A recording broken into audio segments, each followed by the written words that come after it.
recommending the best parts for any high-end gaming PC build can be a real challenge, as naturally people come to expect a lot when they're spending this kind of money. But in this build, I think I've gone ahead and got it just right, with high-end components that look the part and perform well too. We're talking a PCI-E Gen5 SSD, 4090 X3D processor, and Corsair's iCUE Link goodies with their new Dominator Titanium first edition memory. Let's do this.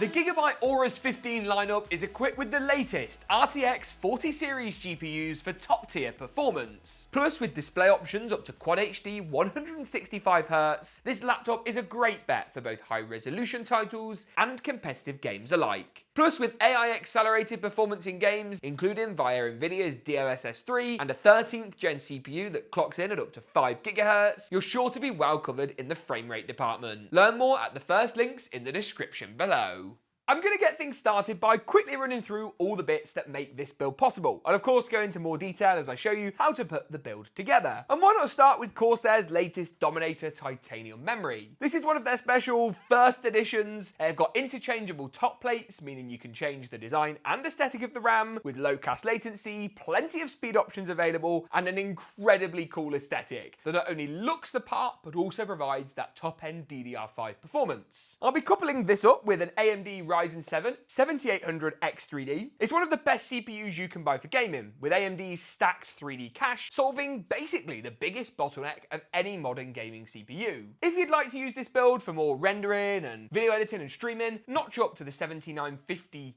X3D, but if gaming is your poison, the 7800 X3D is going to do the business. In terms of graphics, of course, I've got the RTX 4090. Of course, this card is ludicrously expensive, and Nvidia know that, but it's also the best gaming GPU on the market. AMD's RX 7900 XTX is also a great shout and costs considerably less, like $500-600 less, but does deliver less performance. So get subscribed if you'd like to see a white 7900 XTX build drop in very soon. Moving back on track though, I've also picked up this ADATA Legend 970. It's ADATA's first Gen 5 NVMe drive that boasts speeds of about 10 gigabytes per second. That's like 3-4 gigs faster than some of the top end, most expensive Gen 4 SSDs, so excited to try that out. While the Corsair iCUE Link goodness comes in the form of their H150i RGB and some extra fans and cables. I'll explain more about this later, but basically you can connect all of your parts to one another rather than having to run a million components to a centralized hub. It's almost like digital daisy-chained RGB. It's really quite cool, but it's expensive, so I'm keen to see whether or not it's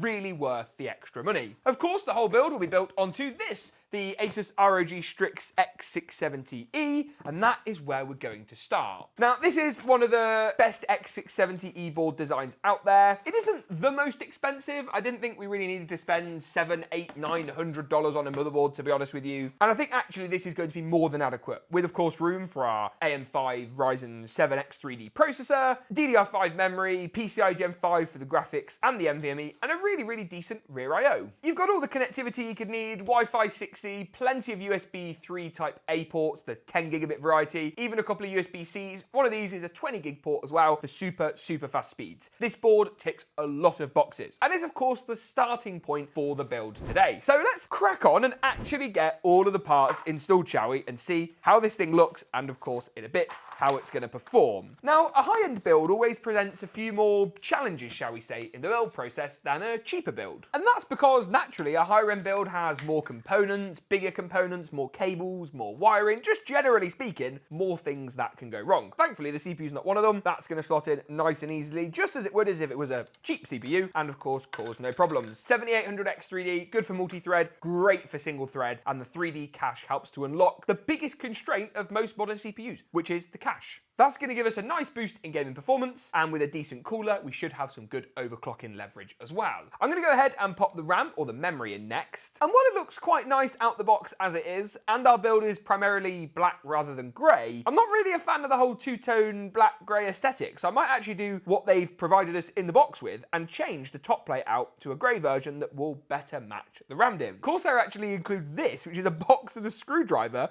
and all of the bits that you need to actually complete the procedure. It makes it sound like some complicated medical exercise. I'm hoping that it's not going to be complicated nor medical. I'm going to guess that first things first, we need to take out these screws on the top. By the looks of things, this is sort of an RGB module, I suppose. If I take these screws out, which I obviously need to replace the RAM DIMM assembly, that will then make way to actually put the new sort of heat spreader variant on, I suppose. Normally, I'm a man who relishes in RGB, and obviously the cooler is providing plenty of that, and the case and all the fans and everything else. So maybe it'll be nice to have a little bit more muted sort of memory aesthetic for this build. Whether or not it would just be easier to sell two designs of this memory, maybe like a black kit with the RGB and a grey kit without the RGB, that might seem a bit more logical, but they're doing something different, and I kind of rate that. I'm going to be populating the second and fourth RAM DIMM slots. Kind of appealed to me how tall this RAM kit actually is. It's massive. There we go, one there, second one over here. I don't think anyone's going to be thinking of using an air cooler, but if you are, don't. It's not going to fit. This RAM is massive, so an all-in-one liquid cooler is going to be the solution. That looks, I think, pretty good. Now, the next thing on the list is to install the M.2 SSD. Now, I recently looked at the crucial, I think it was like T7 or the T9, anyway, their Gen5 NVMe drive, and that didn't have any of this extra fan or cable business and performed okay. And I think, ADATA, if you want my honest feedback, this cable, if you've got to include it, should never ever be red and black. It should be like a sleek sleeved black cable. I'm sure, and I'm not going to do it because I don't want to break the drive, but I'm sure if I yanked that hard enough, that would split in half very easily. And if I could do that, someone who's never built a gaming PC before could certainly do that. Now, on the board, we have, of course, got a few different M.2 slots. We're going to be using the top slot, as this is definitely a Gen 5 slot. There is an included sort of heatsink already, but obviously this is a heatsink drive, so we need to take this off and pop this in instead. The only kind of problem with this cable is we've got to sort of put it somewhere until the motherboard goes in the case, so we can wire it up. Or we install the motherboard into the case and add this later, but that's not the right way to do it anyway. If there has to be a cable, it should definitely be detachable. Even if it was bigger and used like a USB-C connection, that would be a lot better than this flimsy, one-time. I think you get where I'm coming from. I'm not super happy about. The next step then is to look at some of this iCUE Link stuff and specifically start prepping the cooler, which is the iCUE Link H150i RGB. I think it's basically the H150i with iCUE Link capability, essentially. This is interesting. It's actually got the fans pre-screwed in. Isn't that a bit fancy? I mean, it should do for how much it costs. It's not cheap, but I'll link latest pricing and availability, as always, down in the description below. Now, inside of this box, we have all the cables that we need. Hopefully that stays there for a minute. No. Maybe let's just lay that down flat for now. We get the iCUE Link like mini hub or node or whatever you want to call it, and then the actual cables themselves. And this is where things get a little bit special. The way this works is actually very, very cool. We've got a micro USB which goes into the hub itself. I wish this was USB-C, if I'm being honest with you. That would have been easy. That then links to a USB 2 cable which goes into the motherboard, linking the node or the iCUE Link hub to the PC. We also have this little fan connection that basically allows you to plug the iCUE Link hub into the motherboard fan header so you can control the fan speeds and stuff through the motherboard, which makes total sense. So let's pop that into the hub as well, which just goes just above our micro USB cable by the looks of things. Then we have the iCUE Link to 6-pin PCIe power connector. This thing is powered by a graphics card power cable. So let's pop that into here as well. Nice and easy. That's going to then give us our power. So we've got power, we've got data, and then we've also got our fan speed and fan controller. And then here's where things get really, really cool. Once the actual hub itself is wired up, you then take your iCUE Link cable, which looks a little something like this. You plug it into the hub itself. So let's say we want to go at a right angle out of the hub. It goes in, I believe, either way round. So we can just pop that in. Reversible connector, very much like to see that. And then you've got a single RGB cable that goes to all of the RGB devices. That's right, you can plug this into the cooler or to the fan. But the really cool bit is that you can technically daisy chain all of these different different devices together. Now, daisy chain isn't quite the right word, technically speaking, but it means that you've got this cable, you plug that into the cooler, then you take the next cable and you plug that into your fan, and then you take the next cable and you plug that into your, I don't know, what other bits have we got that are iCUE Link? Your other fan. You get the point. And as they add more accessories, they've already got water blocks out, for example. It means that you've got one connection into the hub that then runs around to all the other connections within the system.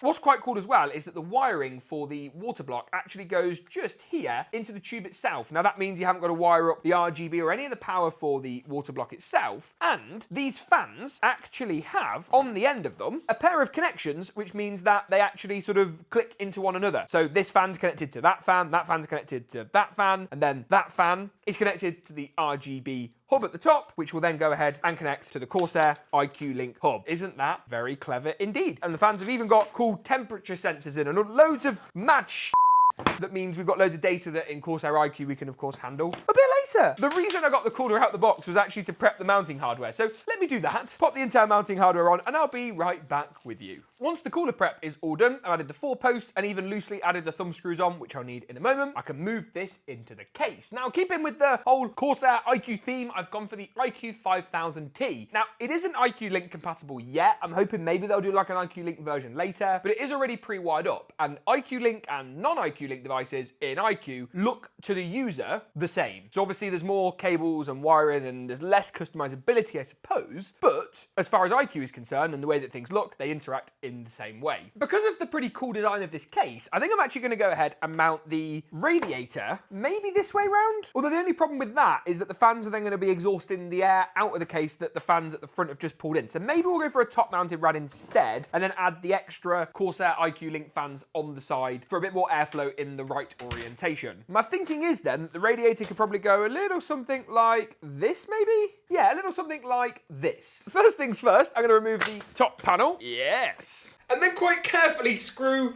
the radiator in. Probably would have been easier for me to put the case down a bit more flat for this, but once the second screw's in, that should at least hold it for now. Bad idea. I've then just gone ahead and popped the iCUE Link hub onto the back of the case, and of course added in the iCUE Link cable from the cooler into the hub. I'll be finishing all the wiring and all the cables a bit later. And then grab the graphics card. Now this is the RTX 4090. Talked about it earlier, the most powerful GPU you can buy right now. The only thing really that comes close to this is something like the RX 7900 XTX, but even then that's got lower straight rasterization performance. You don't get DLSS 3, FSR3 is getting better, but it's not there yet. And of course, this card has this nice little Gen 5 power connector, which should keep everything nice and sleek. Then the card slides on into place. Look at that, push it in. That fits really nicely and looks actually great with the build. It matches kind of by accident, if I'm being honest. Really like how that looks. Couple of screws to brace that into place, and then it's just the power supply, some Piezo extensions before we look at the performance in a couple of minutes time. For power in this build, I'm going to use this. This is the Corsair RMX1200 Shift. Now this keeps the Corsair theme going for today's build, and if you remember, it's Corsair's kind of weird but pretty cool sideways mounted power supply. So you add it in normally, but then all the cables and connectors are on the side, making it in theory easy to access and easy to plug in the cables or change the plugged in cables whenever. Personally speaking, I still like to add all of the different cables in now while it's out of the case, though obviously once it's in the case, it's still fairly simple to actually do. The connectors that it uses are also really super small and super compact, making it hopefully that little bit easier. These are the new Type 5 cables, not just for the PCI connection, but for basically everything. So I'm going to pop in a couple of CPUs, pop in one cable, of course, for the graphics card, and then, of course, a 6-pin PCI power cable, which, of course, we need for the actual iCUE Link hub, so that can go in as well. And then finally, to wrap things up, a final CPU power connector, of course, because the processor in this build and the motherboard require 2 8-pin connections, not one, for max OC potential. And the system is finally assembled. The fans look sick. There's a bit of cabling and wiring to do, so I'm going to do that and then see if this thing turns on first time or if there's any troubleshooting required. So give me a minute, I'll be right back with you. Here we go, the moment we've all been waiting for. I'm going to use the start button on the motherboard mainly because it's cool. Okay, case is on. The RGB for the case is working. working, the cooler's working. Those fans on the actual block are now on as well. Oh my God, you can see the kind of time it's taken to try and cycle through all the different components in that daisy chain that's not really a daisy chain. I'm gonna hit delete on the keyboard and try and get us into the motherboard BIOS. Oh, error code 15. Error code 15 is memory training. So hopefully, once it's trained the memory, now we're on 42, it's gone red, back to the CPU. Yes, we're through the memory hurdle. Some quite fast memory, I suppose, different latencies.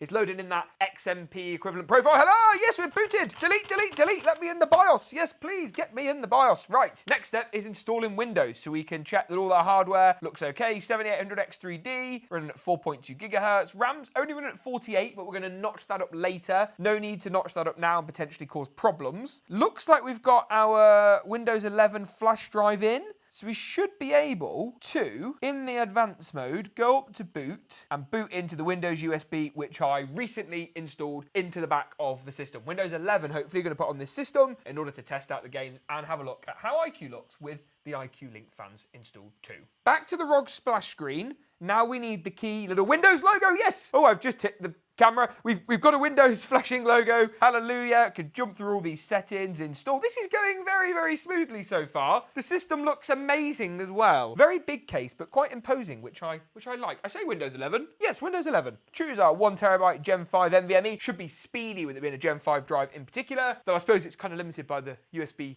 speed. Anyway, I'll rejoin you in a moment once Windows has been installed so we can finally test this thing out. I'm so excited. Looks like it's worked because we've got a Windows boot manager followed by the name of the drive. So if we go into advanced mode and then go to the boot section, go to boot override, go into the SSD that way for now. We'll change the boot priority and avoid that later. That looks like it's working. It's just finishing everything off and getting everything ready. Okay, so I'll be truthful. I have had to restart iCUE and plug one USB header and I forgot to do, but that seems now to have worked. So we can use the murals to do site-wide effects that work across the RGB on the case, the included LL-RGB fans, then the new iCUE Link QX fans, the iCUE Link cooler, etc, etc. And what's really cool about iCUE is if I go to the light and link effects on any of the devices, I can choose an RGB effect that spans system-wide. It's not just the murals, so on a colour shift, I can have a full system-wide colour shift. So if I go down to spiral rainbow, for example, I get system-wide rainbow effects. If I want the whole thing to be a colour shift effect, I can do that and change the colours. Let's say that we want it to be alternate between red and blue. You can see the whole system now goes red and it goes blue. It really is quite sensational. But of course we don't actually know how this thing performs, so I'll rejoin you in just a second for a few gaming benchmarks. But first, let's see how good this thing looks when it's all powered up. Spoiler alert, I think it looks pretty sick.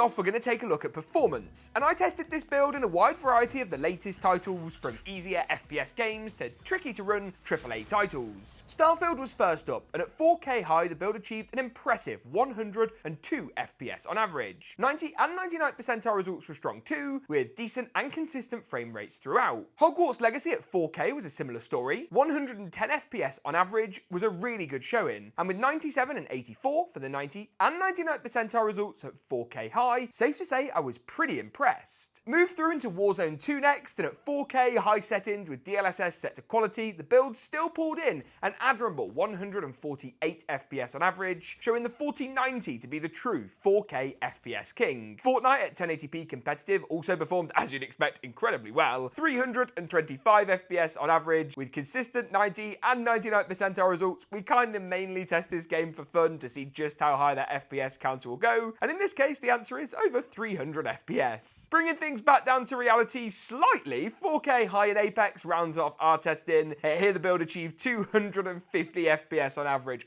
Wow, the 4090 and 7800 X3D, a truly unbeatable gaming combination. If you enjoyed this video, make sure to get subscribed. Thanks for watching, and as always, we'll see you in the next one.